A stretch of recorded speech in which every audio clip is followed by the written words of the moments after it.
An 8-year-old girl walked past armed men, black SUVs, and pure fear, then asked the Mafia boss to walk her to school. He recognized the danger instantly and made a move that put a target on her back and his empire on the line. I'll never forget that morning. The mist was still hanging low over the district when I saw the little girl appear at the intersection of Riverside and 4th. Worn sneakers, green jacket 2 sizes too big, backpack straps cutting into her small shoulders, and eyes. God, those eyes. Eyes that had seen too much. Eyes searching desperately for someone, anyone who would finally listen. I watched her stop in front of him, the Mafia boss, the man every shopkeeper in the district paid protection money to avoid. The man whose convoy of black SUVs moved through traffic like sharks through water. The man the news wouldn't name, but everyone knew controlled everything from the docks to the construction sites. I was across the street, frozen with my coffee halfway to my lips, when the Mafia boss stepped out of the lead vehicle. Gold watch catching the early light, tailored suit that probably cost more than my car, presence that made the air feel heavier just by him being there. That's when the little girl reached out and touched his sleeve. "Sir," she said, her voice barely above a whisper, "can you walk me to school today? I don't feel safe." I swear the entire world stopped. The Mafia boss's security detail froze mid-movement. His driver's hand moved instinctively toward his weapon before stopping mid-reach. Even the pigeons on the telephone wire seemed to stop cooing, because this didn't happen. People didn't approach the Mafia boss. They scattered. They bowed. They begged forgiveness for debts unpaid or territories crossed, but they never asked him for safety. Then I watched something I still can't quite believe. The Mafia boss lowered himself slowly, one knee pressing against the cold pavement, his expensive suit jacket pooling around him. His voice, a voice I'd heard bark orders from car windows, a voice that had threatened my own landlord once, softened to something almost gentle. "Why aren't you safe, little one?" The girl hesitated, her small hands clenching and unclenching. Then she turned and pointed across the street, directly toward the doorway where I was standing. No, not at me. Past me. A man stood half hidden in the shadows behind me, hands buried in his coat pockets, face angled just enough to watch without seeming to watch. The smile on his lips was practiced, predatory.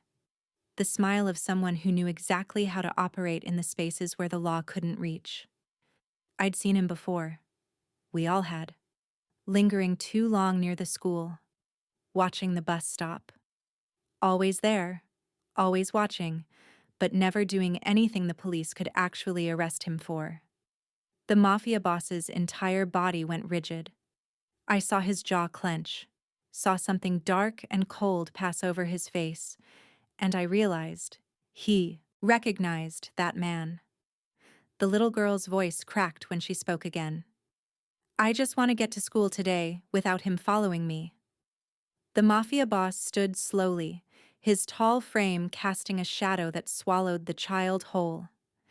What he did next, in broad daylight, on a public street, with witnesses like me in every window and car, would send shockwaves through the criminal underworld and light a fuse that would burn straight into the heart of a trafficking network that had operated in darkness for decades.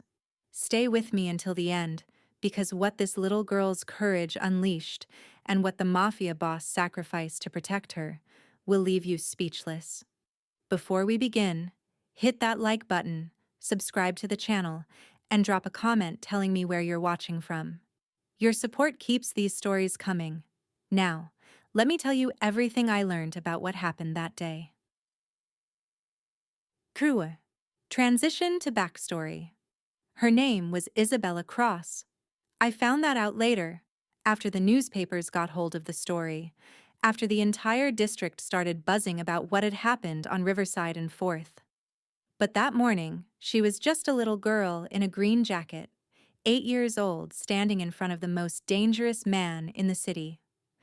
Isabella lived with her mother, Elena, in a modest two-bedroom apartment on the fourth floor of a building just 3 blocks from where I stood that morning. Elena worked double shifts at St. Michael's Hospital. I know because I'd seen her badge at the corner store, seen the exhaustion in her eyes as she bought discount groceries at midnight after her shifts ended. CNA wages barely covered rent, utilities, and the kind of security bars you install when you can't afford to move somewhere safer. Elena loved her daughter with a fierceness that bordered on desperation, but love doesn't pay for childcare. Love doesn't change your shift schedule. Love doesn't stop predators from noticing a little girl who walks to school alone every morning at 7:45 a.m., regular as clockwork, vulnerable as prey.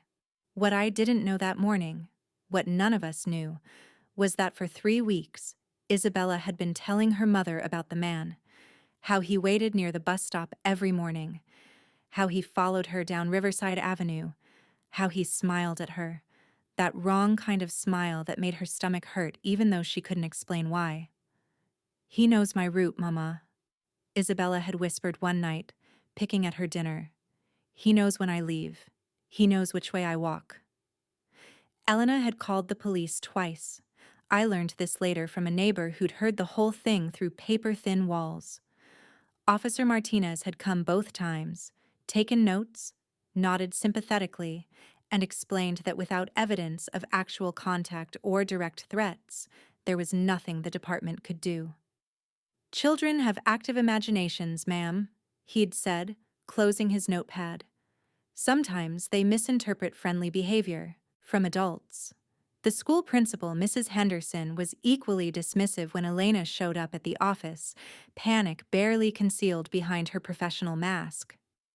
"Perhaps Isabella is still processing the trauma of her father leaving," Mrs. Henderson had suggested, voice dripping with that patronizing concern that adults use when they've already decided not to help.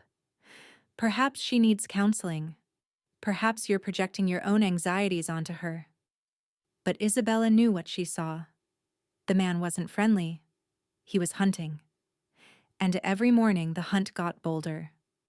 The morning she approached the Mafia boss, Isabella had woken to find her mother collapsed on the couch, still in her scrubs from a double shift, too exhausted to even make it to bed.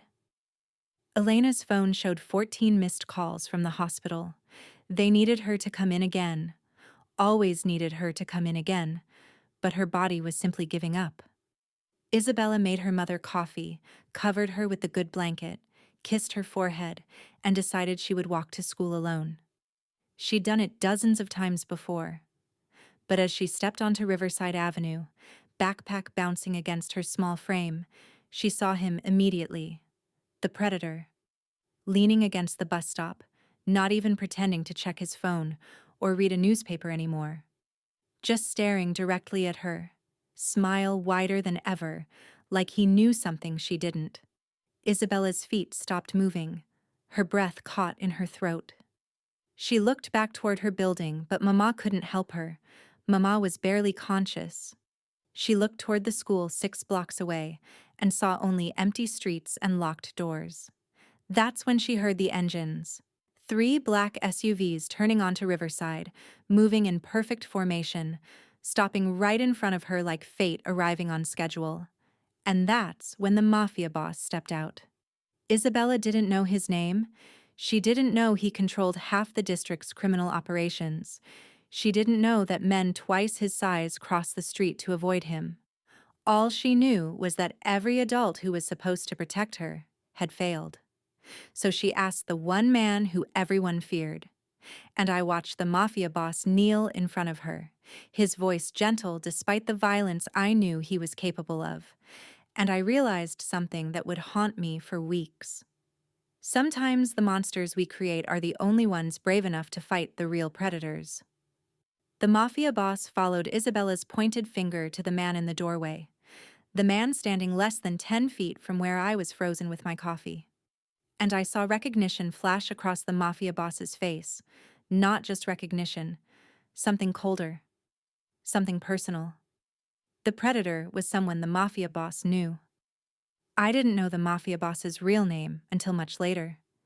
In the district, names had power, and his name was spoken only in whispers, if at all. Most people just called him the boss, or didn't call him anything, just crossed the street when his SUVs appeared. But after that morning on Riverside Avenue, I became obsessed with understanding him. Who was this man that an 8-year-old girl trusted more than the police? What kind of criminal kneels in front of a child on a public street? What I discovered was complicated, terrifying, and somehow, against everything I thought I believed, almost honorable. The mafia boss hadn't inherited his position. He'd earned it the hard way, through calculated violence, strategic alliances, and an instinct for power that most men don't possess. I pieced together his history from bar conversations, from old newspaper articles, from a retired detective who spoke off the record over whiskey that loosened his tongue. He came up through the docks, Detective Morrison told me, eyes distant with memory. Started as muscle for the Castellano crew when he was barely 20, but he wasn't just muscle, he was smart, saw angles other guys missed. Within 5 years, he'd consolidated 3 rival operations under his control. How? Made them an offer they literally couldn't refuse. Join him or disappear.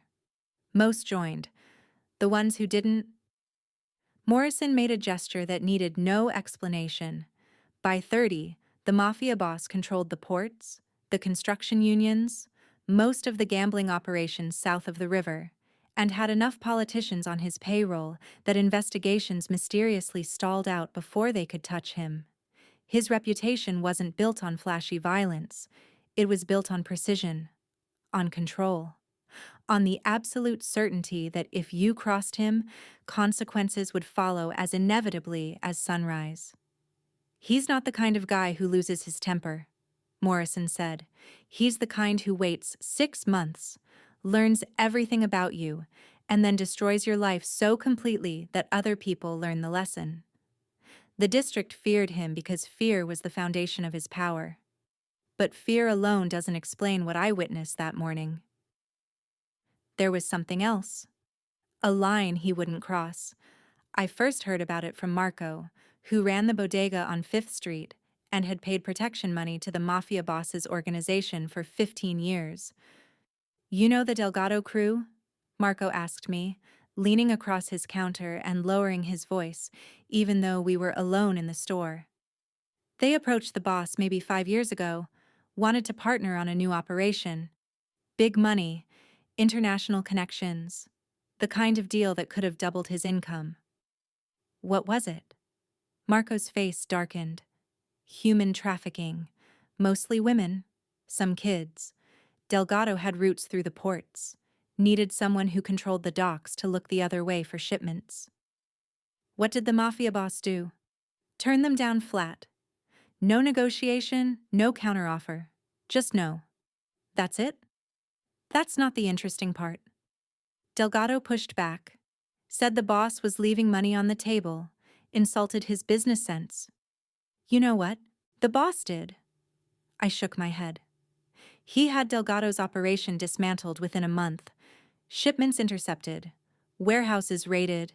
Key players arrested or disappeared. And he made sure everyone knew why, because Delgado had tried to run trafficking through his territory. Marco leaned closer. "The boss has one rule he never breaks. Children are untouchable. You harm a kid, you profit from hurting kids. You so much as threaten a child in his district. You're done. Not arrested. Done."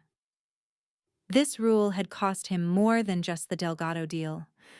I learned about the Malaysian syndicate that offered him a percentage of their Pacific Rim trafficking network, millions in passive income, just for allowing shipments through his ports. He refused and blocked their access to the entire eastern seaboard. I learned about the pharmaceutical operation that wanted to test new drugs on homeless kids before FDA approval. The boss didn't just refuse. He personally made sure every researcher involved never worked in medicine again. I learned about the corrupt police captain who was running his own side business, pressuring undocumented families to hand over their children as collateral for protection. The captain was found in his car 3 weeks later with every bone in his hands systematically broken. No charges were ever filed, no investigation ever stuck. But everyone understood the message. He's made enemies over this, Morrison told me.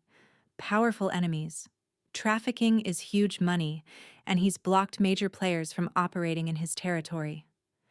They think he's soft, irrational, leaving fortune on the table for sentiment. Why does he do it? Morrison shrugged. No one knows for sure. Some say he had a daughter once. Something happened to her. Others say it's just good business. Communities tolerate criminals who follow rules, but child predators bring federal heat. Me? I think it's simpler than that. What?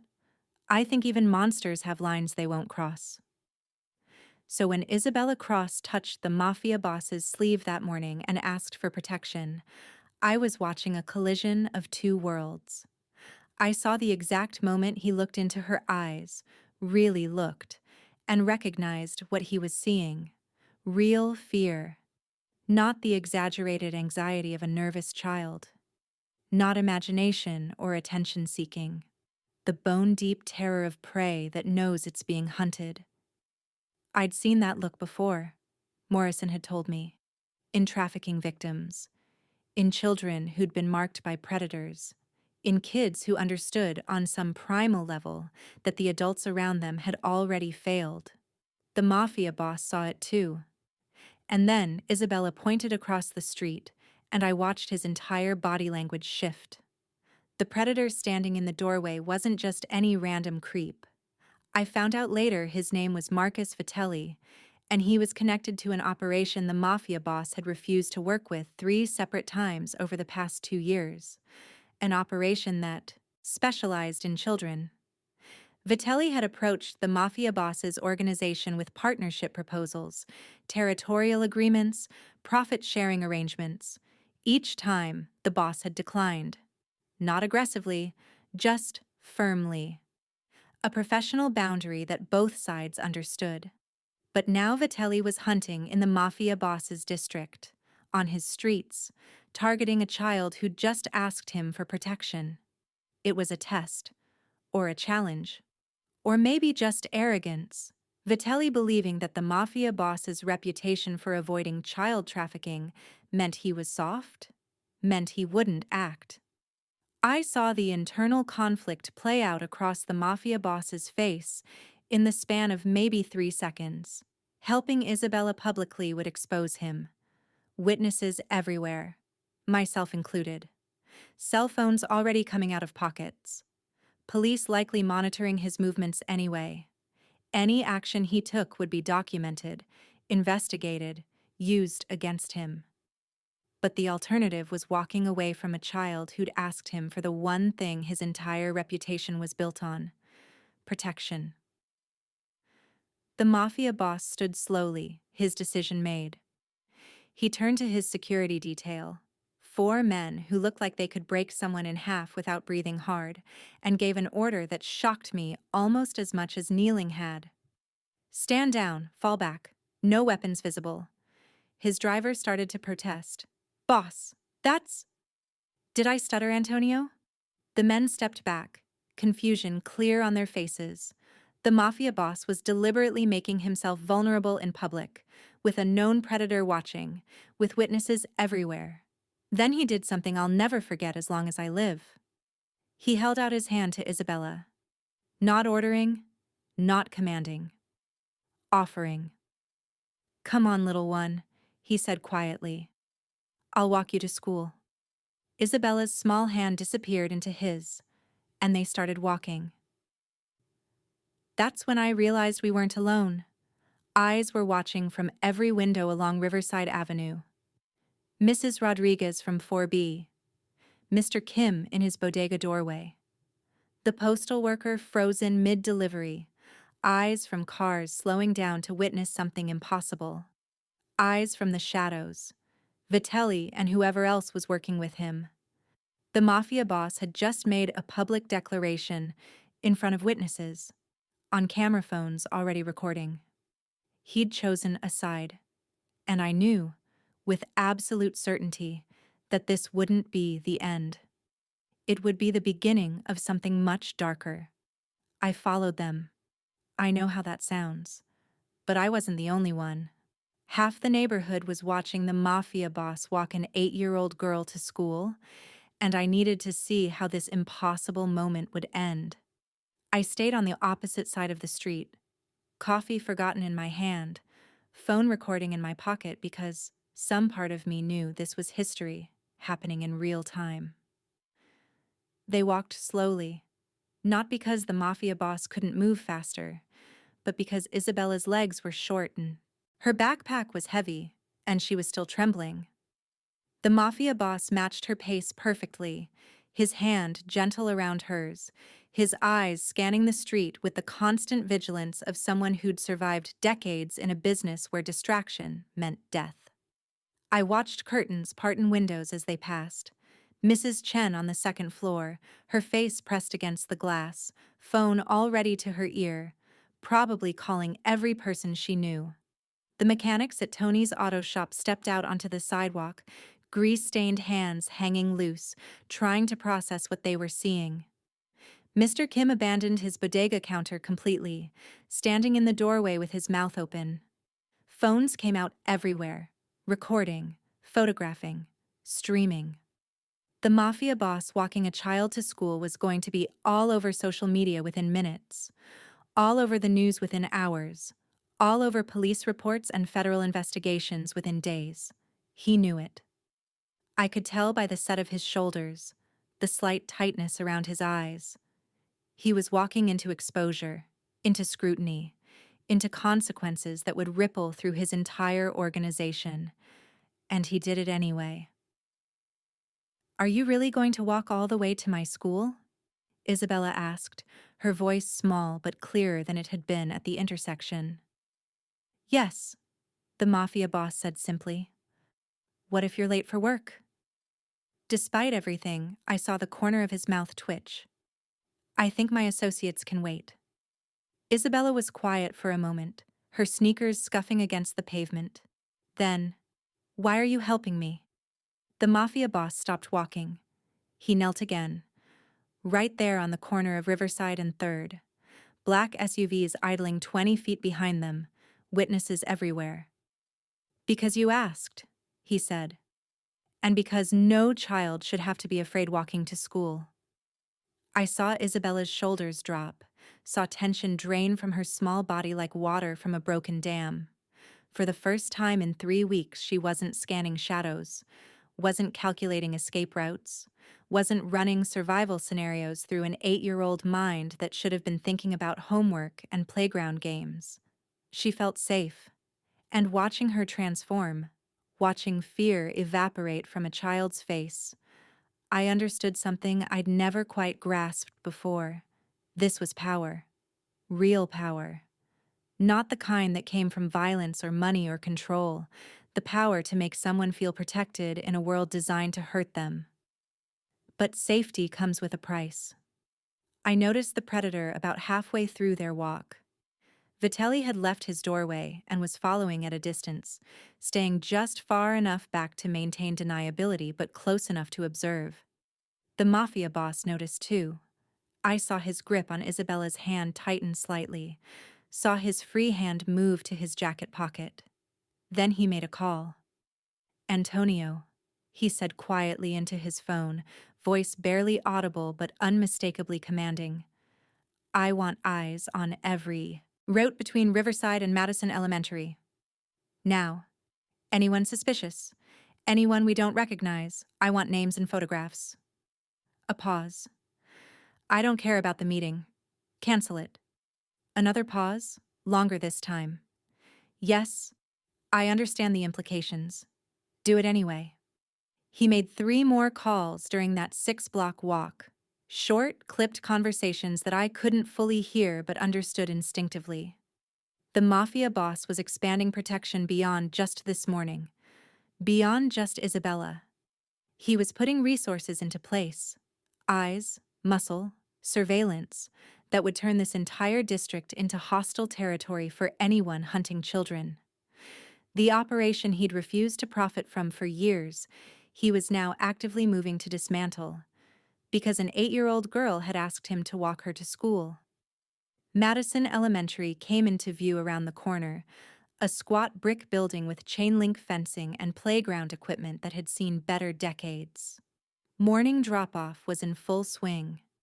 Parents herding children toward the gates, teachers monitoring the entrance, crossing guards directing traffic.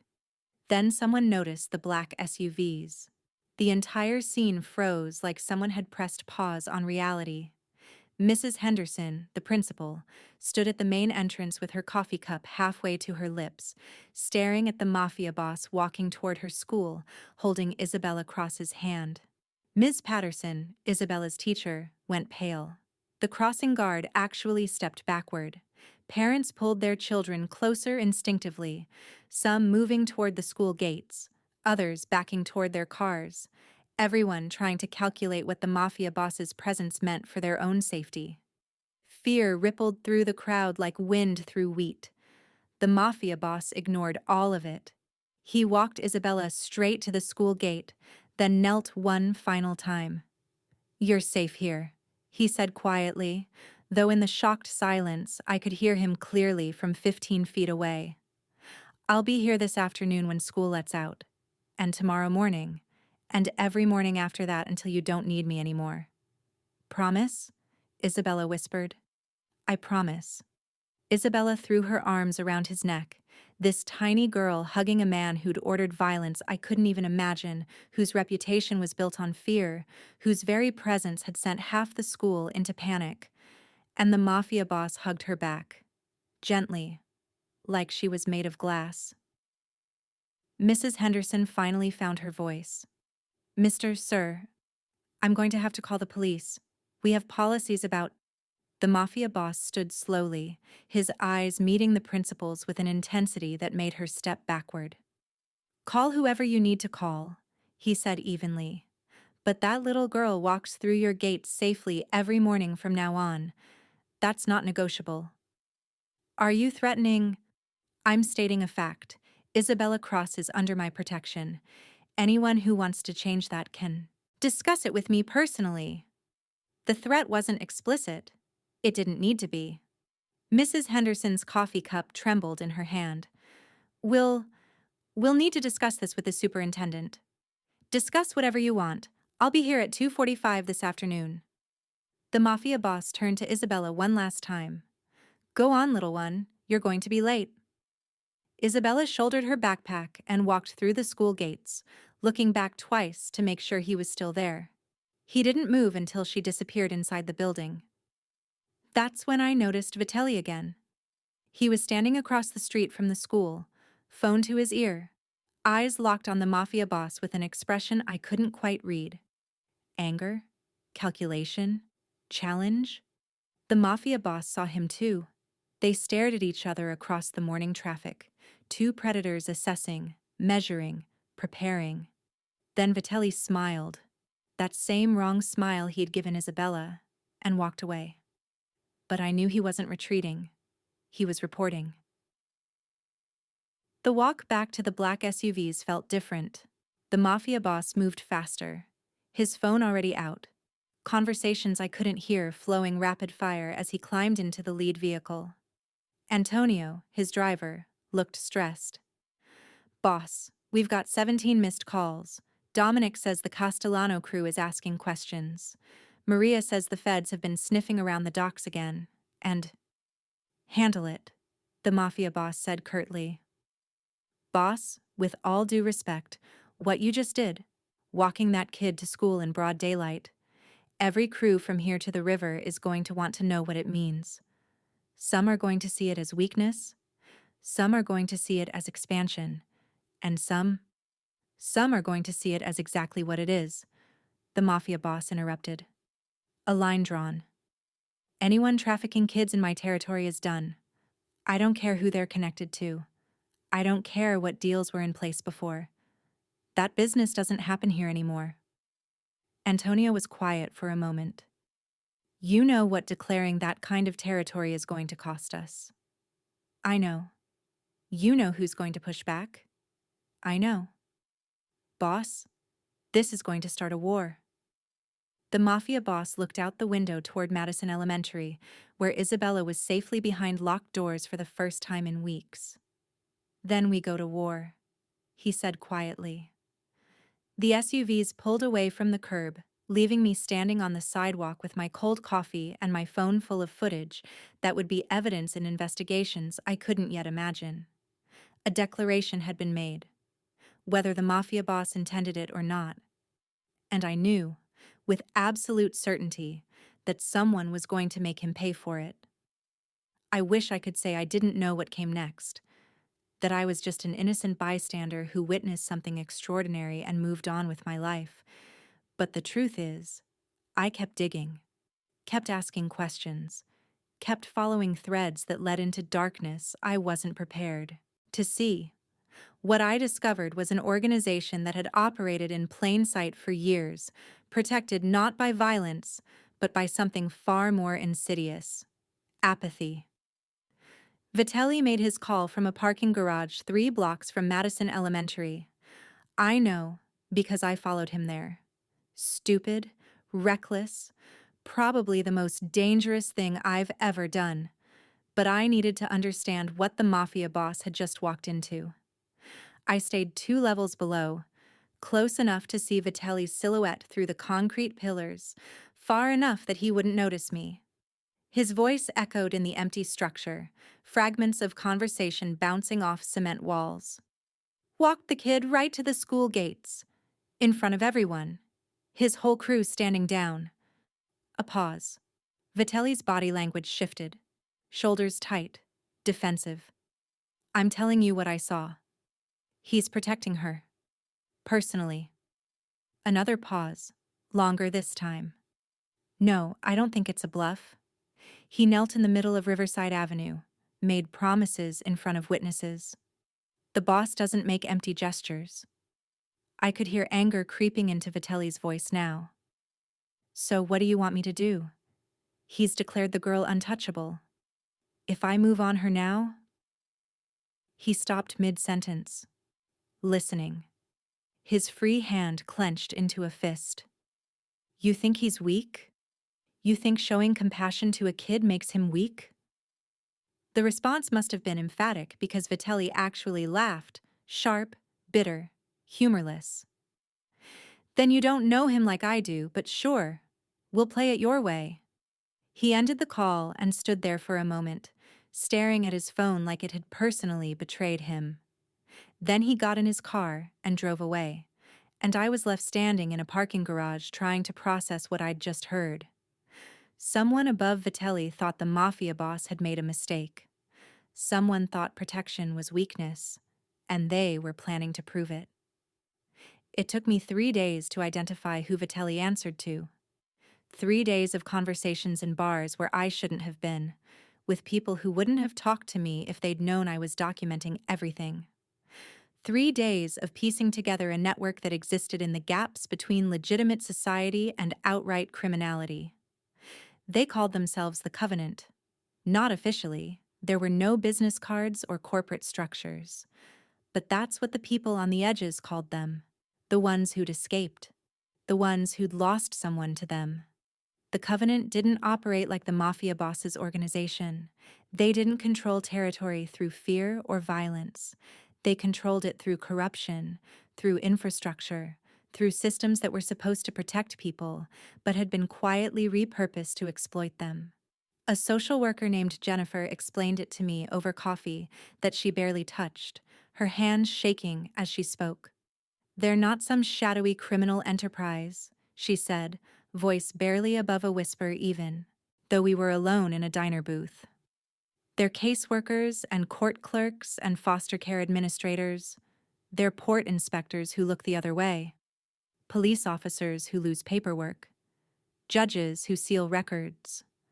They're the system itself, turned predatory. How does it work? Jennifer's laugh was hollow. Vulnerable kids fall through cracks that the covenant creates deliberately. Runaways get flagged in databases but never actually searched for. Foster placements get delayed, while children sit in facilities the covenant controls. Undocumented families get threatened with deportation unless they cooperate. And no one stops them? How? When a missing child report gets filed, it goes to a detective who's on the covenant's payroll. When a social worker raises concerns, their supervisor, also covenant, dismisses them as burnout or overreaction. When parents try to fight back, they discover their lawyers have conflicts of interest they didn't disclose. She looked at me with eyes that had seen too much. They traffic in silence. That's their real product. The children are just inventory. The Covenant's leadership met in a restaurant on the north side, the kind of place where businessmen have lunch, and no one pays attention to men in expensive suits having quiet conversations.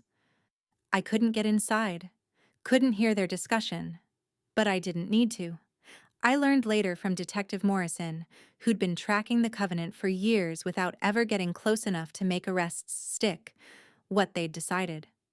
They saw the Mafia boss's protection of Isabella as a declaration of war. Morrison told me, whiskey making him more talkative than he should have been, but they also saw it as an opportunity. Opportunity for what? To prove he couldn't protect everyone, to show his operation that their boss was making decisions based on sentiment instead of profit, to demonstrate that his moral code, this children are untouchable rule, was a liability they could exploit. What did they do? Morrison's face went dark. They decided to send a message. Not to Isabella. She was too visible now, too protected. Touching her would bring heat they couldn't manage. Then who?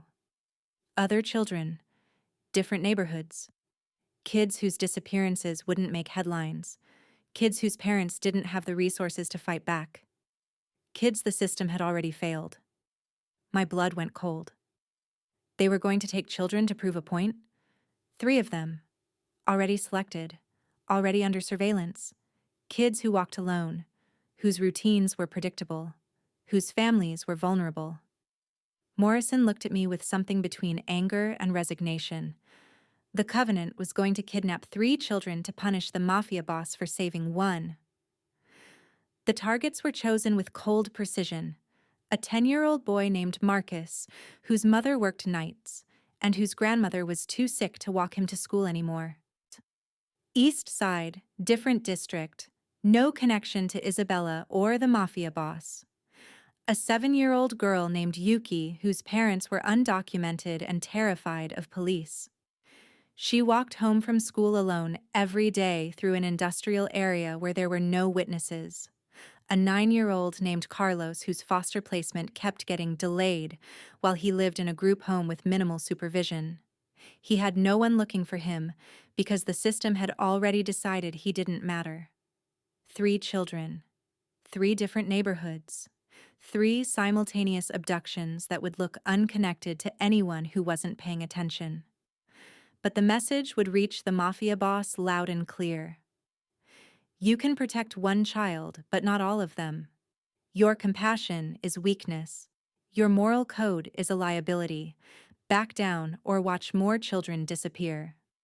The Covenant believed the Mafia boss would choose self-preservation, that he'd realize the cost of his declaration and quietly retreat, letting them operate in peace again. They believed protection was a business decision, and bad business could always be corrected. They were about to learn how catastrophically they'd misread him. I found out about the plan too late to stop it. Morrison told me 3 days after the fact, after everything had already been set in motion. When? I asked, panic rising in my throat.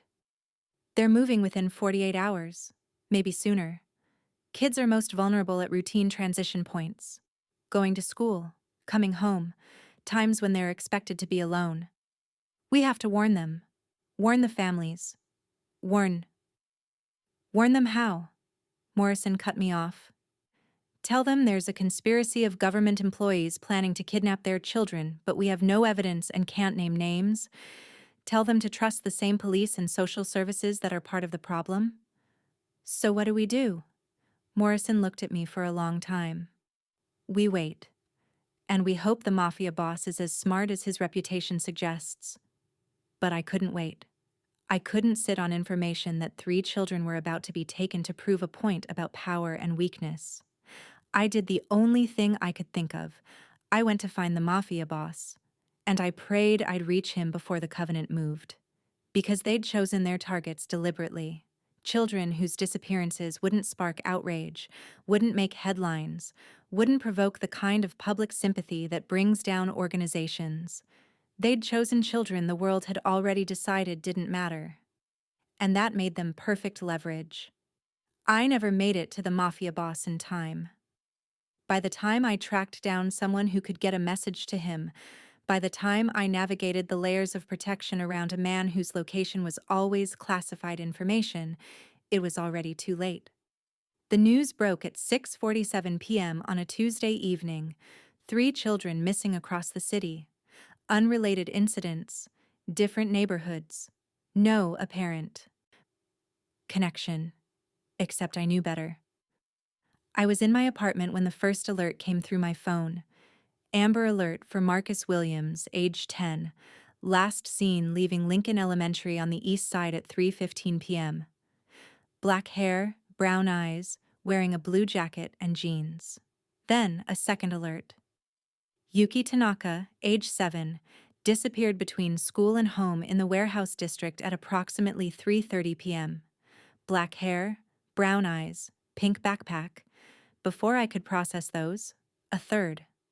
Carlos Mendez, age 9, failed to return to St. Joseph's Group home after supervised outdoor time at 4:00 p.m. 3 children, 3 different parts of the city, 3 abductions within 45 minutes of each other. The coordination was unmistakable. My phone rang. Detective Morrison. You seeing this? His voice was tight with controlled fury. The Amber alerts? Yes. It's them. The Covenant. They moved faster than I thought they would. I felt sick. Have you contacted the families? What am I supposed to tell them? That their children were taken by a network of corrupt officials I can't prove exists? That it's retaliation against a Mafia boss for protecting a different child? Morrison's voice cracked. I've got nothing, and 3 kids are gone. What about the Mafia boss? Does he know? If he doesn't yet, he will soon. The Covenant made sure of that. The Mafia boss found out at 7:23 p.m. I learned this later from Antonio, his driver, who'd been with him when the package arrived. A manila envelope hand-delivered to one of the Mafia boss's legitimate business fronts downtown. No return address, no postage, just his name written in neat block letters. Inside were photographs. Isabella walking to school, her hand in the Mafia boss's hand, both of them clearly visible. Timestamp, 3 days ago. Isabella laughing with friends at recess, unaware she was being photographed through the chain-link fence. Timestamp, 2 days ago. Isabella entering the school building that very morning, backpack bouncing, safe under protection the Mafia boss had promised her. Timestamp, 7:45 a.m., and on the back of each photograph, written in the same neat block letters, you can't protect them all. Beneath the photographs was a printout. 3 Amber alerts, 3 children, 3 families destroyed. And a final message. This is the cost of your compassion. Withdraw your protection and they come home. Continue interfering and we'll take 3 more. Then 3 more after that. How many children are you willing to sacrifice for your pride? Antonio told me the Mafia boss went completely still when he read it. Not angry still, Antonio said, his own hands shaking as he recounted it to me weeks later. Worse than angry, he just stopped. Like someone had pulled his plug. Then he stood up and walked to the window and stared out at the city for maybe 10 minutes without saying a word. The men around him, his crew, his advisors, the infrastructure of his criminal empire, waited in silence. Finally, one of them spoke. Dominic, A man who'd been with the mafia boss since the beginning, who'd helped him consolidate power and eliminate rivals. Boss, you know what we have to do here. The mafia boss didn't turn from the window. Do I? You pull back from the girl. Quietly. No announcements, just stop showing up at the school. Stop making it personal. The Covenant gets their message across. They'll release the kids and things go back to how they were. Back to how they were, the mafia boss repeated, his voice hollow. Yes, we maintain our operations. They maintain theirs. Everyone stays in their lane. That's how this works. Another voice chimed in. Maria, who handled the financial operations. Dominic's right. What you did for that little girl was noble, boss. Really. But this is bigger than one child now. If you keep pushing, how many more kids disappear? 10? 20? You can't win a war against the entire system. The mafia boss turned slowly from the window. So your advice is to let them win. Let them take 3 children to prove they can. Let them operate in my territory because fighting back costs too much. I'm saying pick your battles, Dominic said carefully. You've built something here. An organization that survived for decades because you know when to push and when to fold. This is a fold situation. They took 3 children to punish me for protecting one. Yes. And if I don't back down, they'll take 3 more. That's what they're saying, yes. The mafia boss looked at the photographs spread across his desk. Isabella's face, smiling and unaware. 3 Amber Alerts. 3 families in agony. So I'm supposed to choose, he said quietly. Isabella's safety or 3 strangers. And if I choose Isabella, they take 3 more, and I choose again. And again. Until I break, or until I let them hurt whoever they want. No one answered, because they all knew he was right. The weight of restraint was something the mafia boss had never truly felt before. He'd built his empire on calculated violence, yes, on knowing when to act and when to hold back. But holding back had always been strategic, saving resources, avoiding unnecessary heat, maintaining the balance of power. This was different. Holding back now meant 3 children stayed missing, meant 3 families suffered, meant the Covenant won by proving his moral code was a weakness they could exploit infinitely. But acting, escalating, meant putting every vulnerable child in the city at risk. Meant turning his protection of Isabella into a catalyst for more kidnappings, more suffering, more families destroyed.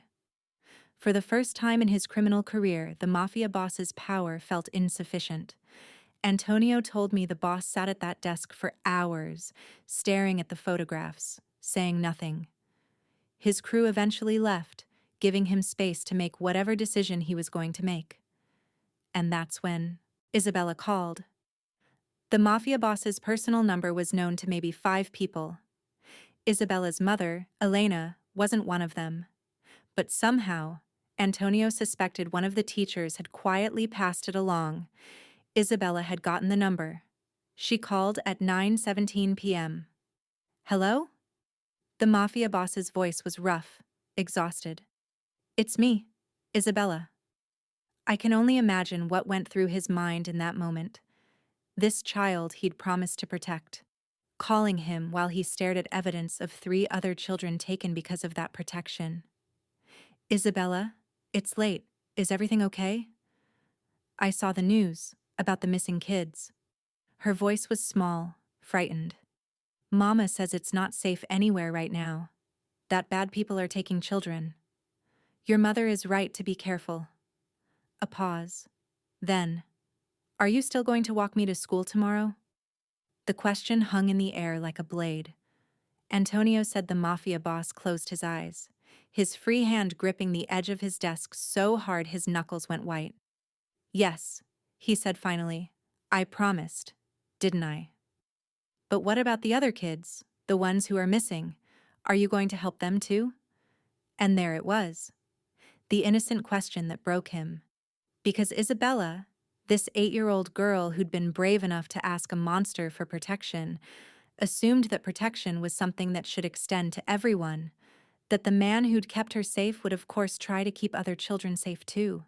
She believed in him, believed he was someone who protected the innocent, not just the one child who'd managed to ask at the right moment. "I'm going to try," the Mafia boss said, his voice thick with something Antonio had never heard before. "Promise?" "I promise." Isabella was quiet for a moment. "Good. Because someone has to help them. If the police can't, and their parents can't, then someone like you has to. Right?" "Right. Okay. Good night." "Good night, Isabella." She hung up. Antonio said the Mafia boss sat there with the phone in his hand for several minutes after the call ended. Then he stood up, walked back to the window, and stared out at the city, at all the neighborhoods and streets and children who were vulnerable, who were alone, who had no one powerful enough to protect them. The Covenant had given him a choice: Isabella's safety or the others, his empire or his conscience, power or principle. But Isabella had reminded him of something he'd been trying to forget. Some choices aren't really choices at all. Some lines, once crossed, change who you are forever. The Mafia boss picked up his phone and made a call. "Dominic," he said quietly, "call everyone in. Every captain, every lieutenant, everyone who answers to us. I want them here in 1 hour." "Boss, what are you—" "We're going to war," the Mafia boss said, "and we're going to bring those children home." He had to choose who he really was, and he chose. The third morning changed everything. I was there again, coffee in hand, standing across from Isabella's building like I'd done every morning since that first impossible moment. Watching, documenting, trying to understand what revolution looked like when it started with an 8-year-old girl and a criminal with a conscience. The Mafia boss arrived at 7:30 a.m. Same black SUVs, same security detail. But something was different this time. The neighborhood was different. I noticed it immediately. The street that had been empty and fearful 3 days ago was now occupied. Mr. Kim stood in his bodega doorway, arms crossed, watching, not hiding, not pretending to stock shelves or check inventory, just watching. Mrs. Rodriguez was on her fire escape, 4 floors up but clearly visible, her phone in her hand, pointed at the street below. The mechanics from Tony's auto shop had positioned themselves on the corner, 3 men in grease-stained coveralls drinking coffee and talking too loudly, their eyes constantly scanning. Even Mrs. Chen, who'd lived in fear for the 20 years I'd known her, had her window open, her elderly face visible behind the curtain. The neighborhood was standing guard. They couldn't protect Isabella the way the Mafia boss could. Couldn't offer security details or surveillance networks or the threat of overwhelming violence. But they could witness. They could document. They could refuse to look away. And somehow, that mattered. Isabella emerged from her building at 7:43 a.m., right on schedule. Green jacket, heavy backpack, hair pulled into a ponytail that her mother had probably tied while half asleep after another night shift. She saw the Mafia boss and smiled, actually smiled, something I hadn't seen her do that first morning. "Good morning," she said, taking his offered hand like it was the most natural thing in the world. "Good morning, Isabella. Ready for school?" "I have a spelling test today.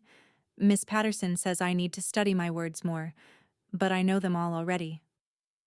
They started walking, and I fell into step on the opposite side of the street, keeping pace. That's when I noticed the man. Not Vitelli this time. Someone new. Younger, maybe late 20s, wearing a delivery uniform that looked legitimate until you noticed he wasn't carrying any packages. He was timing his approach, waiting for the moment when Isabella and the Mafia boss would pass the gap between 2 parked cars, a natural bottleneck, a place where the security detail's line of sight would be briefly interrupted. The Covenant was making their move. Not on Isabella directly. They weren't that stupid. But a staged attempt. A message. A demonstration that even under protection, she was vulnerable. I opened my mouth to shout a warning, but Mr. Kim beat me to it. "Hey!" Mr. Kim's voice cut across the morning air like a gunshot. "Hey, you in the uniform!" The man froze, his cover evaporating instantly. The Mafia boss's entire body shifted into combat readiness, his hand moving to Isabella's shoulder, pushing her slightly behind him. But before anyone could escalate, something extraordinary happened. Mrs. Rodriguez started down her fire escape, her phone still recording, still pointed at the street. "I see him! I'm calling 911!" The mechanics from Tony's moved forward, not threatening, just present, creating a barrier with their bodies between the man in the uniform and Isabella. Mrs. Chen's window banged open wider. "I'm recording too! Your face is on camera!" More windows opened. More phones came out. More neighbors stepped onto stoops and sidewalks and fire escapes. Within 30 seconds, a human wall had formed around Isabella. Not organized, not planned. Just people who'd spent 3 days watching the Mafia boss walk a little girl to school and had decided, independently, that they were done being afraid. The man in the fake delivery uniform looked around wildly, calculating odds, assessing escape routes. The Mafia boss hadn't moved, hadn't drawn a weapon, hadn't made a threat.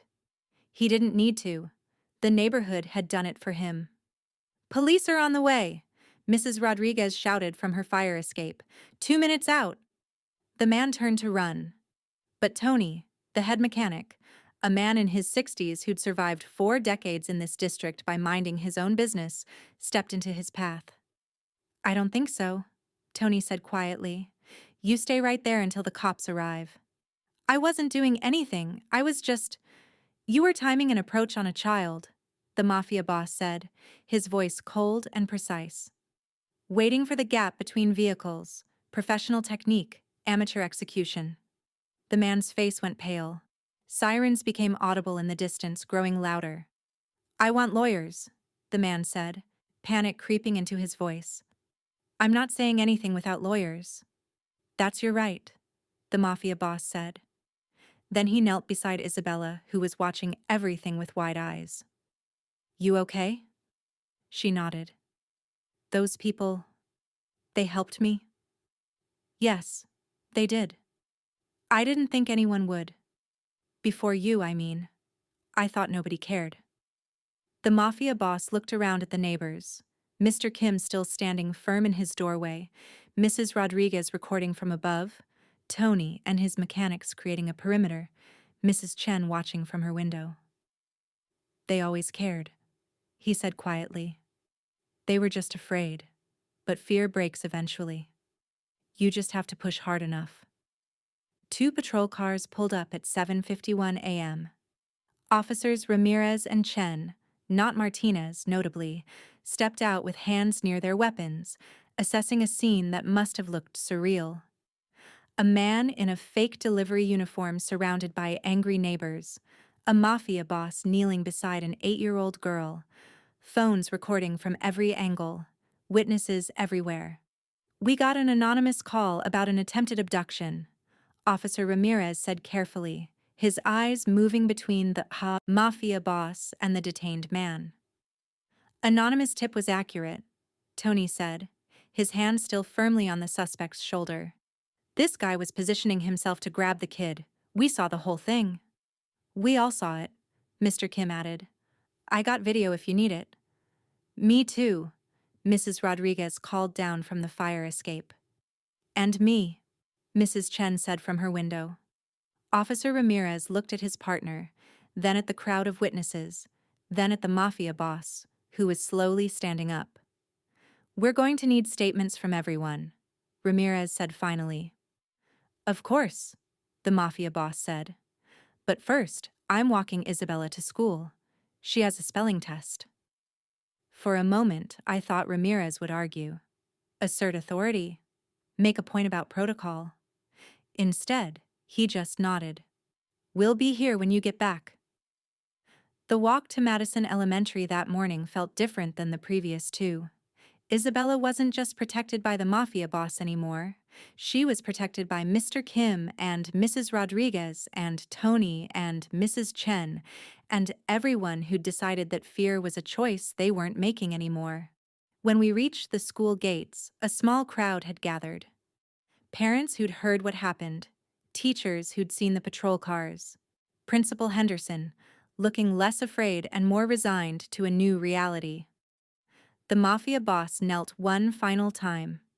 "You did good today. Stayed calm. Trusted that people would help.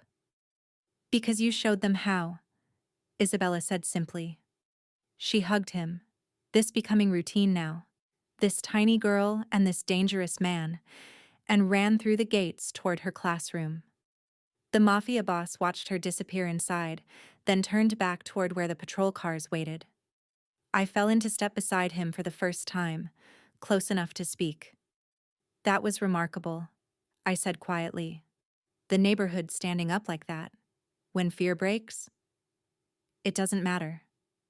I stopped walking. "What?"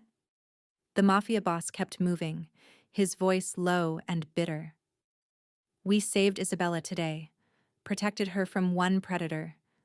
The neighborhood found courage. The police actually showed up. Victory all around. But," he stopped, turning to face me fully for the first time. His eyes were hollow, haunted. "But 3 other children are still missing. Taken because I protected her. Marcus and Yuki and Carlos. They're gone because the Covenant wanted to prove a point about power and weakness. We won one battle on one street corner, and somewhere across this city, 3 families are dying inside." He looked back toward the school, where Isabella was safe behind locked doors. "Victory feels hollow," he said quietly, "when you know the price other people paid for it." Then he walked back toward the patrol cars and the detained predator and the neighbors who'd found their courage. And I stood there on the sidewalk, understanding for the first time that some battles won still feel like losses, because saving one doesn't mean saving all. And the weight of that mathematics was crushing him. I followed the Mafia boss again that afternoon. Not to the docks where his legitimate business fronts operated. Not to the restaurant where his crew usually met. Not to any of the places I'd learned he conducted the business of being a criminal empire. He went to the East Side, to a modest apartment complex that had seen better decades, to the home of Maria Williams, Marcus's mother, the 10-year-old boy who'd been taken 3 days ago while the Mafia boss was protecting Isabella. I stayed in my car across the street, watching as the Mafia boss climbed out of his SUV alone. No security detail flanking him, no show of force. Just a man in an expensive suit walking toward a building where every resident would know exactly who he was. Antonio tried to follow, but the Mafia boss held up a hand. "Stay here." "Boss, that's not safe. We don't know who's watching, and after this morning," I said, "stay here." It wasn't a request. Antonio stayed. The Mafia boss entered the building alone, and I made a decision that was probably stupid but felt necessary. I grabbed my phone and followed at a distance, staying in the stairwell where I could hear but not be seen. Apartment 3C. The door was already open when the Mafia boss reached it. Not broken, just unlocked, like Maria Williams had given up on security mattering. He knocked anyway. "Mrs. Williams? My name is—" "I know who you are." The voice was raw, destroyed. The voice of someone who'd been crying for 3 days straight and had no tears left. "May I come in?" Silence. Then, "Why? You here to offer protection now? Little late for that?" The Mafia boss stepped through the doorway. I crept closer, positioning myself where I could see through the crack between door and frame. Maria Williams sat on a worn couch in a living room that was painfully neat, the kind of neat that comes from a single mother working multiple jobs and still finding time to make sure her son has a clean, organized home. Family photos covered one wall. Marcus at various ages, Marcus smiling, Marcus alive. "You got a lot of nerve coming here," Maria said, not looking at him. Her hands were clenched in her lap, knuckles white. "You know that. Coming to the home of a child who was taken because of you." The Mafia boss didn't flinch. "You're right." That got her attention. She looked up, eyes red and swollen, face twisted with grief and rage. "I'm right. That's what you've got. You're right?" Her voice was rising now, breaking. "My baby is gone. Marcus is 10 years old. He likes basketball and comic books, and he wants to be a veterinarian when he grows up. Wants. Present tense. Because I have to believe he's still alive. I have to believe." She broke off, hands covering her face. The Mafia boss stood there, taking it. Not defending himself. Not explaining. Just taking it. "You protected that little girl," Maria continued, voice muffled by her hands. "Isabella Cross. I saw it on the news. Everyone saw it. You walked her to school. Made sure she was safe. And good for her. Truly. I'm glad she's protected. But my son wasn't on Riverside Avenue. My son didn't know to ask a monster for help. So my son got taken instead." "Yes." Maria's hands dropped. "Yes? That's all you've got to say? Yes? What would you like me to say?" The Mafia boss's voice was quiet, controlled. "That it wasn't my fault? That I didn't know the Covenant would retaliate by taking other children? That I was just trying to help one scared little girl?" He stepped closer, and Maria recoiled instinctively. But the Mafia boss didn't stop. He kept walking until he was standing directly in front of her. And then he did something that made my breath catch. He knelt. Not the careful, controlled kneel he'd given Isabella. This was different. Lower. More complete. The kind of kneeling that comes without power, without threats, without anything except raw acknowledgement of failure. "You're right," he said again, looking up at her with eyes that held no defense, no excuse. "Your son was taken because I made a choice, because I drew a line and declared territory and acted like power was enough to protect the innocent. I thought if I protected Isabella visibly enough, loudly enough, the predators would back down. I was wrong." Maria was staring at him, tears streaming down her face. "I thought my reputation would be enough. I thought fear of me would be enough. But the Covenant doesn't fear me. They're using me. Using my protection of one child to justify taking others. Using my moral code as a weapon against me. And you're right. It's my fault." "I don't want apologies," Maria whispered. "I want my son back." "I know. I want Marcus to walk through that door. I want to make him dinner and help him with his homework and yell at him for leaving his shoes in the middle of the floor. I want normal. I want my baby home." The Mafia boss reached into his jacket, slowly, carefully, and pulled out a photograph. The one from the envelope the Covenant had sent. The one with Isabella smiling. Safe. Protected. He held it up so Maria could see. "This is what they sent me. Proof they've been watching Isabella. Proof that even under protection, they could reach her if they wanted."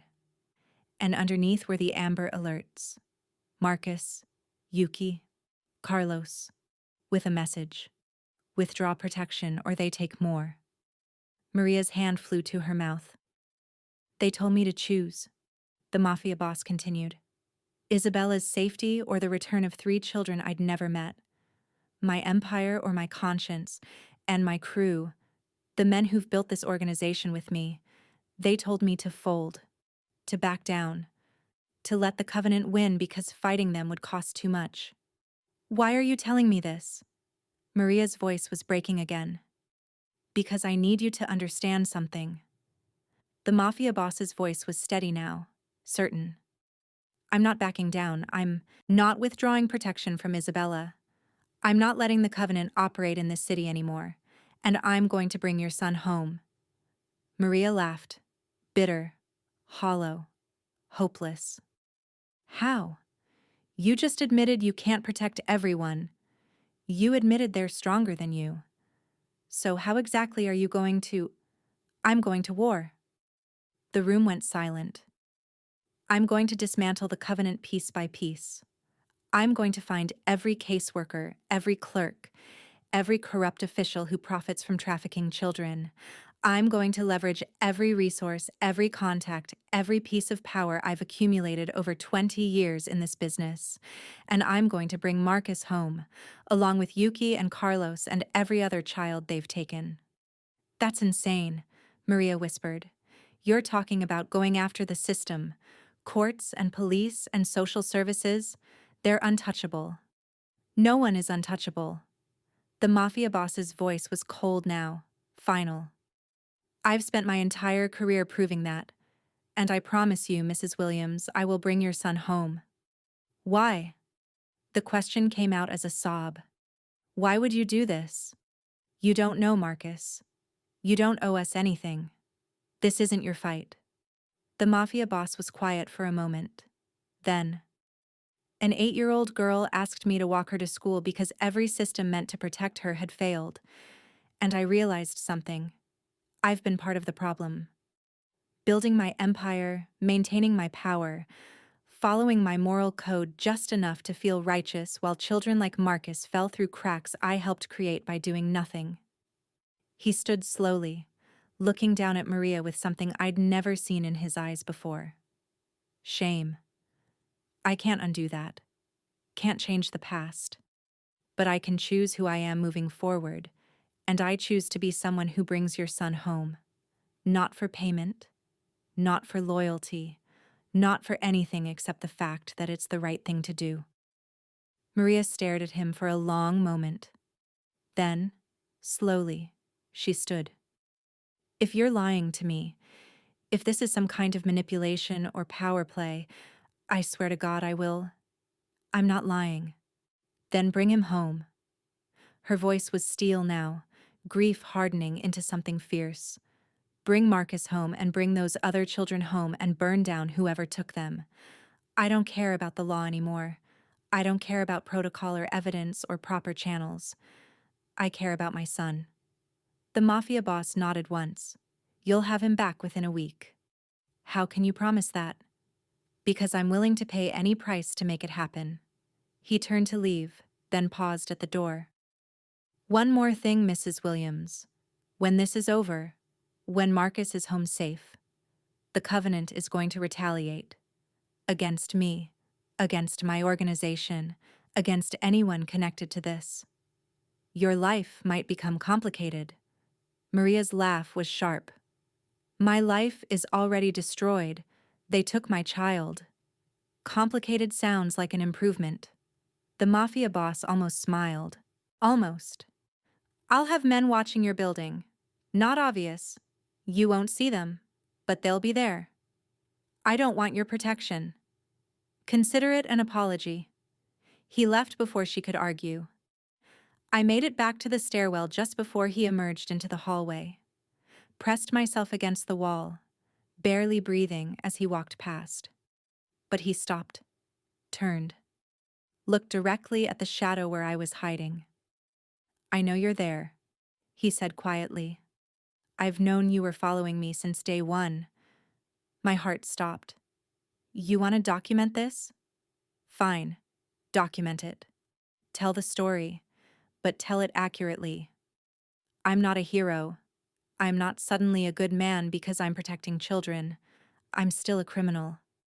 Still someone who's hurt people, who's profited from suffering, who's built an empire on violence. He took a step closer. But even criminals have lines. And the Covenant crossed mine. So yes, tell the story. Tell everyone that the mafia boss is going to war with a trafficking network protected by corruption. Tell them 3 children are coming home, and tell them that anyone who profits from hurting kids in this city is about to learn what real fear looks like. He walked away, leaving me shaking in the stairwell. I followed him back to the SUV where Antonio was waiting. The crew had gathered, not just Antonio, but Dominic, Maria, 6 other key players in the organization. They were waiting for orders, waiting for the boss to tell them how to navigate this impossible situation. The Mafia boss looked at each of them in turn. I just promised Maria Williams I'd bring her son home within a week, along with the other 2 children, which means we're going to war with the Covenant. Full scale. No holds barred. Anyone who wants out, leave now. No judgment. No one moved. This is going to cost us, the Mafia boss continued. Money, territory, relationships, the feds are going to come after us harder. Rival crews are going to see an opportunity. We'll lose people, but we're doing it anyway. Boss, Dominic said carefully, you understand there's no coming back from this, right? You go after the Covenant, after judges and social workers and cops. You can't just walk it back if things go wrong. I know. You're crossing a line you can't uncross. The Mafia boss looked back toward the apartment building where Maria Williams was crying alone. I already crossed it, he said quietly. The moment I knelt in front of Isabella Cross and promised her safety, I crossed it. Now I'm just following through. He climbed into the SUV. Make the calls, he told Antonio. Everyone comes in. And find me the Covenant's weakest link, because we're going to pull them apart piece by piece until those children are home. The war had begun, and I knew, with absolute certainty, that nothing would ever be the same. The city started talking within hours. I watched it spread like wildfire through the district, whispers in bodegas, hushed. Conversations on street corners, phone calls that were carefully vague but unmistakably urgent. The Mafia boss had declared war on the Covenant. The Mafia boss had promised to bring 3 missing children home. The Mafia boss had crossed a line that every other criminal in the city knew better than to approach, and everyone wanted to know what it meant for them. The first fracture in the criminal ecosystem happened at Sal's, a restaurant on the waterfront where crews had maintained uneasy truces for decades over expensive wine and off-the-record negotiations. I heard about it from Detective Morrison, who'd had the place under surveillance for years, and finally had recordings worth sharing.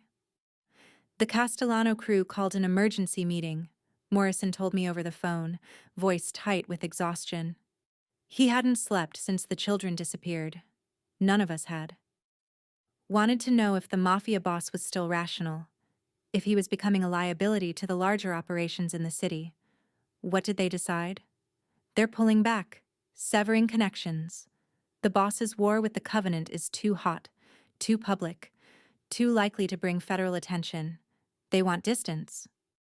It wasn't just the Castellano crew. Within 48 hours, 3 other criminal organizations had quietly cut ties with the Mafia boss's operations. Deals were canceled, territories were renegotiated, alliances that had held for years dissolved overnight.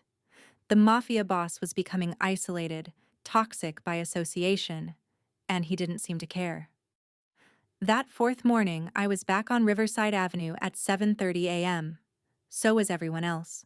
Mr. Kim in his doorway, Mrs. Rodriguez on her fire escape, Tony and his mechanics positioned on the corner, Mrs. Chen at her window. The neighborhood guard that had formed spontaneously 3 days ago was now routine, organized, determined. But something was different this morning. Isabella walked out of her building alone. No heavy backpack weighing her down. Her mother had finally gotten the school to provide textbooks that could stay in the classroom. No anxious scanning of shadows. No fear tightening her small shoulders. She saw the Mafia boss's SUV and actually waved, then started walking toward him with the confidence of a child who knew, absolutely and completely, that she was protected. The Mafia boss stepped out to meet her, and I saw something in his face I hadn't seen before.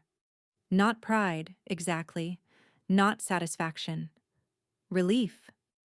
Like he'd been holding his breath for days and could finally exhale. "Good morning," Isabella said brightly. "Guess what? I got 100% on my spelling test." "That's excellent, I knew you would." Miss Patterson said I was one of only 3 kids who got every word right. She took his hand naturally, like they'd been doing this for years instead of days. She also said she saw you on the news. Everyone's talking about you. The Mafia boss's jaw tightened slightly. "What are they saying?" "That you're looking for the missing kids, Marcus and Yuki and Carlos." "Are you really?" "Yes." "Good." Isabella's voice was firm, certain. "Someone should. The police keep saying they're investigating, but Mama says investigating is just what adults say when they don't know what to do." Out of the mouths of children. They started walking, and I followed on the opposite side of the street, documenting this moment of normalcy in the middle of a war. Because that's what it was now. A war. The Mafia boss had mobilized every resource at his disposal. Antonio told me later, after everything was over and he was willing to talk, just how extensive the operation had become. The boss pulled people from the docks, from construction, from every legitimate and illegitimate operation we run. He burned favors with informants, paid out information networks he'd been cultivating for years, called in every debt owed to him across the entire eastern seaboard. "How much did it cost?" Antonio laughed, hollow and exhausted. "Money? Millions. Power? More than I can calculate. He alienated half our allies, exposed operations that were supposed to stay hidden, and put targets on the backs of everyone in the organization. For 3 children he'd never met." "For 3 children he'd never met," Antonio confirmed. "And you know what the crazy thing was? People started helping. Not just our crew. Civilians. Parents who'd lost kids to the system. Social workers who'd been trying to fight the covenant from the inside. Cops like Morrison who'd been silenced by corruption. They all started feeding us information because finally, someone with actual power was willing to do something. The covenant had operated in shadows for years, protected by bureaucratic complexity and the apathy of people who found it easier to look away. But the Mafia boss wasn't looking away. He was shining light into every corner, pulling threads until the whole corrupt tapestry started unraveling, and the traffickers were beginning to realize the rules had changed. I learned about the first major break from Morrison 3 days after the Mafia boss's visit to Maria Williams. "We got a call," Morrison said, his voice crackling with something between hope and disbelief. "Anonymous tip with detailed information about a warehouse on the South Docks. Locations, schedules, personnel, everything we'd need for a raid." The Mafia boss? Had to be. No one else has that kind of information. No one else would risk exposing their own operations to give it to us. "Did you find them? The children?" Morrison was quiet for a moment. "Not yet. But we found evidence. Records, photographs. Proof the covenant has been operating for years. We've got names now. Social workers, court clerks, a family court judge. It's bigger than we thought. Deeper. Can you arrest them? We're building cases. But it takes time, and the children don't have time." "I know." Morrison's voice was heavy. "But we're trying. And for the first time in my career, I feel like we might actually win this one. Because someone finally cared enough to fight back." The breakthrough came on day 6. I wasn't there when it happened. None of the civilians were. But Antonio told me the story later, and I've pieced together what I could from police reports and witness statements that mysteriously appeared in public records. The Mafia boss's network had tracked down one of the Covenant's safe houses, an abandoned apartment building in the industrial district that was supposed to be condemned, but somehow never got demolished. No official raid, no police involvement. Just the Mafia boss and his crew, moving with the precision of people who'd been planning violence their entire careers. They found Carlos first. 9 years old, locked in a second-floor apartment, terrified but alive. Then Yuki on the third floor, crying but unharmed. And finally, Marcus in the basement, trying to be brave even though his hands were shaking. The Mafia boss had walked them out personally, one at a time, wrapping them in jackets and speaking in that same gentle voice he used with Isabella. "You're safe now. I'm taking you home."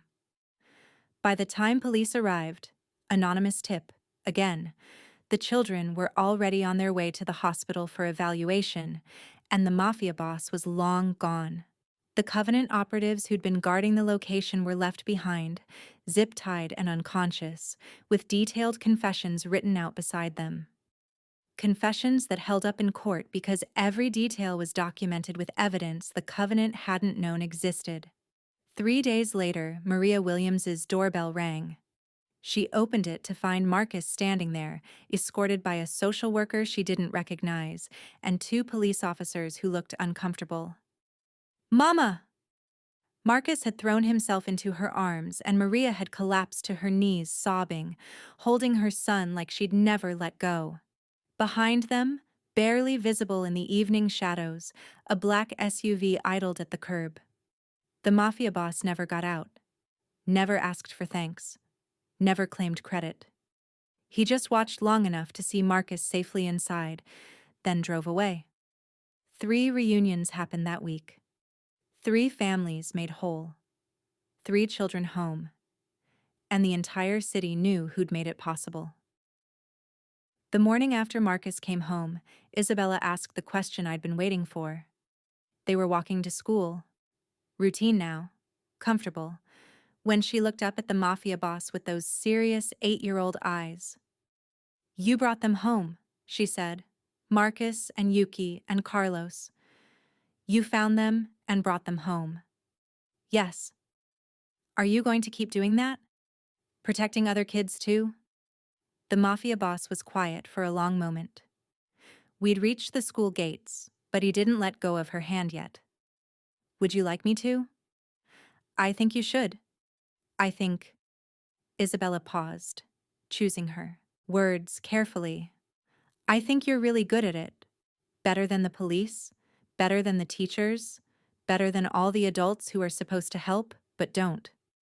That's not entirely fair to them. Maybe. But you're the one who actually did something. When I was scared, you helped me. When those other kids were taken, you found them. So yes, I think you should keep protecting people. Because if you don't, who will?" The Mafia boss knelt one last time, looking at this extraordinary child who'd somehow seen past his reputation to something better. "Okay," he said simply. "I will."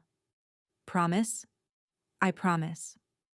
Isabella hugged him, then ran through the gates toward her classroom, her green jacket disappearing into the morning crowd of children. The Mafia boss stood there watching, and I saw something in his expression that I'd never seen before. Purpose. I approached him as he turned back toward his SUV. Bold, stupid, but necessary. "Can I ask you something?" I said. He looked at me, really looked at me, for the first time since that moment in the stairwell when he'd acknowledged my presence. "You're the one who's been following me, documenting everything." "Yes." "Why?" "Because this story matters. Because people need to know that someone fought back. That power can be used for something other than profit and control." The Mafia boss considered this. "I'm not a hero. You understand that, right? I'm still a criminal. I've still hurt people. Finding those children doesn't erase the things I've done." "I know." "Then what's the story?" I thought about Isabella's courage, about Maria Williams's grief transformed into fierce hope. about Mr. Kim and Mrs. Rodriguez and all the neighbors who'd found bravery they didn't know they had. The story, I said slowly, is that power means nothing if it cannot protect the innocent. You taught an entire city that lesson. You showed us that even people we fear can choose to do something good. That's worth documenting. The mafia boss almost smiled. Almost. Then document this. The war isn't over. The Covenant is wounded but not dead. We saved 3 children, but there are dozens more in the system, hundreds across the country. This was one battle. The larger war has just begun. And you're committed to fighting it?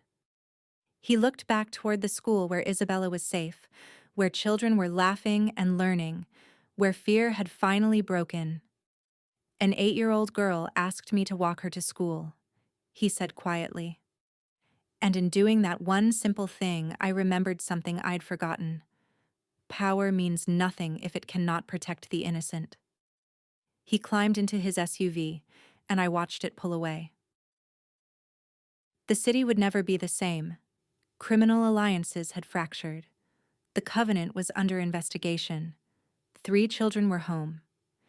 And the mafia boss, a man built on violence and control, had become something far more dangerous to the corrupt systems that preyed on the vulnerable. He'd become a man with a cause. The war had begun. But now, it had a purpose. And watching Isabella walk into school that morning, fearless and free, I understood something profound. Sometimes the monsters we create are the only ones brave enough to fight the real predators. Sometimes a single act of protection can change everything, and sometimes power means nothing at all, unless it's used to protect the innocent.